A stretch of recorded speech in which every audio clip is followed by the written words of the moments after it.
All right, so we're going to take this cooking process one step at a time. And if you read through the recipe, you notice one of the first things you're going to need is 8 tablespoons of melted butter. The beauty being, I have salt on my stove. I should have washed that off. It's okay. We don't need it for this demonstration. The beauty being that 8 tablespoons of butter is 1 stick. So I have here a stick of butter. I'm going to put it in a pan. I'm going to let it sit over very low heat. Turn it down a little bit.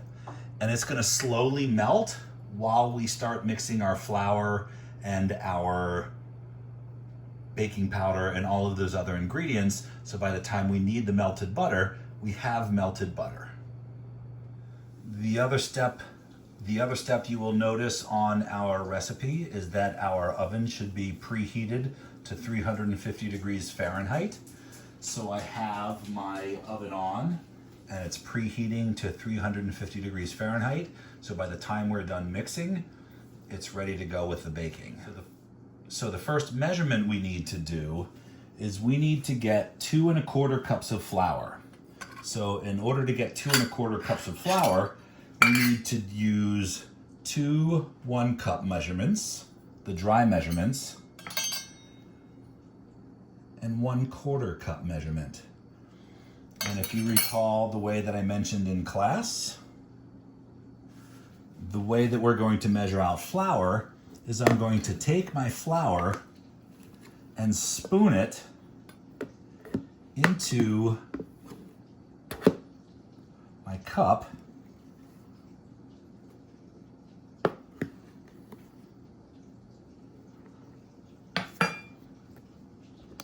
And once I have that measured into the cup, I'm going to take the cup and I'm going to lever it off with a knife. Let me see if I can turn the camera. There we go. Well, it's not going to hold. Boom, boom, boom, boom, boom. All right. There we go. We have 1 cup of flour. And I'm going to do that with 2 cups and then 1/4 cup. So you can see how I do that with the leveling. I have a cup of flour that's overflowing. It's not packed in. And I level it off with a knife. That's 1 cup of flour. So now I have my 2 cups. Then all I need is 1 more 1/4 cup, which I will use my 1/4 cup.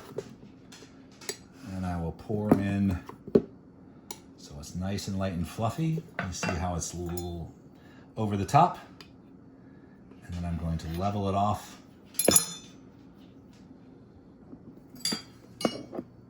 And then that gives me my 2 1/4 cup flour.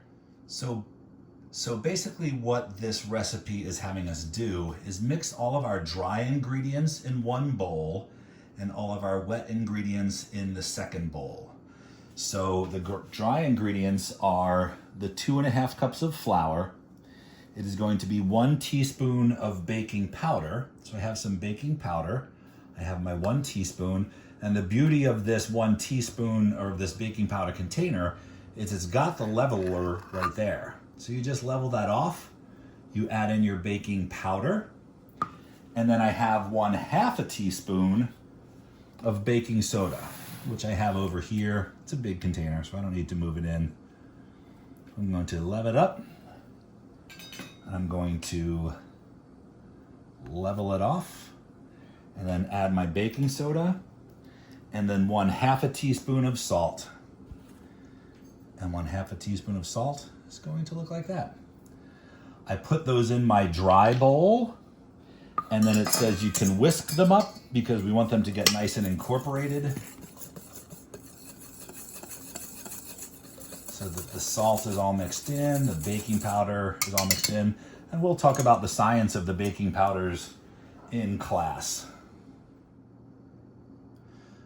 Then to our wet ingredients, what we're going to do is start with, because sugar doesn't dissolve very easily, we want to start with 1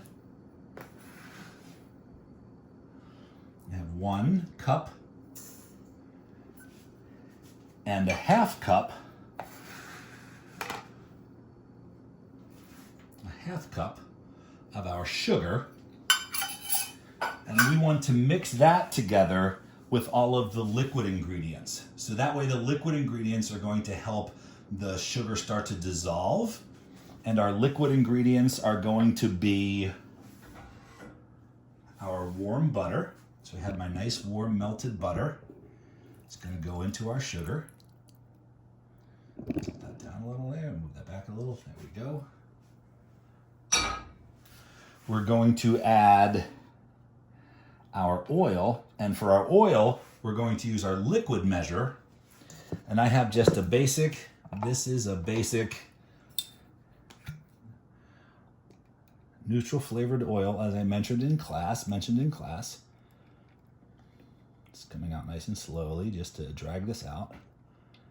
I want 1/3 cup of that.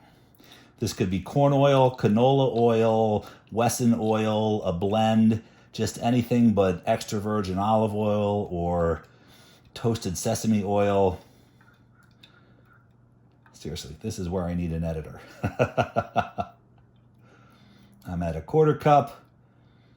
And remember, we use the liquid measure because if I was using a 1/3 cup dry measure and had to move it, it could all sort of fall out. So I'm going to add in it's technically a grapeseed oil. So there we go. I'm done with my wet measuring cup. And then we're going to add in my egg. And we're going to add in my 1 tablespoon of milk. If you need to use lactose-free milk or soy milk or whatever, perfectly fine here. All we need is the liquid. And then we need 2 teaspoons of vanilla. So for that, I'm going to use my little measuring cup here, a little measuring spoon, 1 teaspoon, 2 teaspoons of vanilla. So I have all of the liquids. Let me put the lid on that, otherwise I know I would spill it. And I'm going to start to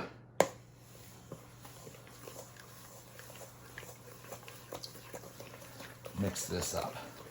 I want to break the yolk. I want to get this. The whole idea of mixing the liquid ingredients is so that they kind of mix together, so that they get the sugar to dissolve. See, that's how that's starting to look like a nice, lovely little batter. It smells really good too. There we go. When that starts to look like that, it's a little grainy, but everything's starting to dissolve, and that's perfectly fine. Okay, and then for our final part, and I wish I had another camera so I could take a picture of how completely precariously my camera is sitting here on top of the sugar and the flour containers to try to get you to see how we're going to do this final part of mixing our ingredients. What we're going to do, I need to get this in. I'm going to take my dry ingredients because they're easier to pour out. And I'm going to add maybe 1/3 of them to my wet ingredients. And then I'm going to stir them up. And I'm going to use a spatula for this because I want to fold them in. And folding is just a matter of, you kind of want to stir, but not work it too much, because the more you work it, the more gluten development there's going to be, which I think with these cookies is not really an issue, but will become more of an issue when we start making cakes or something like that. So that looks nice and incorporated in there. So I'm going to add another 1/3 of the flour mixture. And I'm going to fold that in. And when you fold, you sort of cut through the middle and scoop around the side, cut through the middle, scoop around the side, and then just kind of mix up as much as you can. What we want is we don't want it to be overworked, but we also don't want to bite into a cookie and have a big sort of ball of just raw flour sitting there in the middle. So that looks nice and cookie dough-ish. And then I'm going to add my final 1/3. I'm going to continue folding in. You're going to continue folding in. So kind of scrape around the sides Move up the middle. It's gonna get harder to work and start to look more like a cookie dough, which is perfectly fine. There we go, that looks great. Smells really good. I mean, it's butter and sugar, how could it not? So when you don't see any more white spots, or when you see no more white spots, what I'm going to do, oh, I kind of lost my breath there. I'm really out of shape. I am gonna take this dough, cover it with saran wrap. I'm gonna let it sit in the refrigerator for about 20 minutes so the gluten can relax, and then we will come back and make these into cookies. Okay, so I have let my dough relax for about 20 minutes. It's not mentioned in the recipe, but it's something to think about if you have just worked your dough and the butter is really melted and it's really hot like it's been here for the last couple days.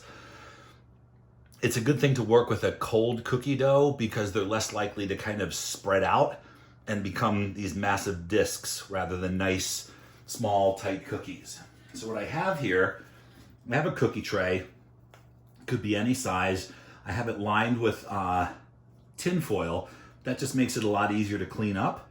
And what I'm gonna do is a quick little spritz of some Pam. Could be any kind of cooking spray that you need. Is perfectly fine. It helps them release and it helps with the cleanup. So what I'm gonna do is I have a teaspoon here. It's a nice round teaspoon that I know works really well for this size cookie. And what I'm gonna do is pull out like a teaspoonful ball, and I'm gonna put it there and kind of press down like that. And I'm going to go 1,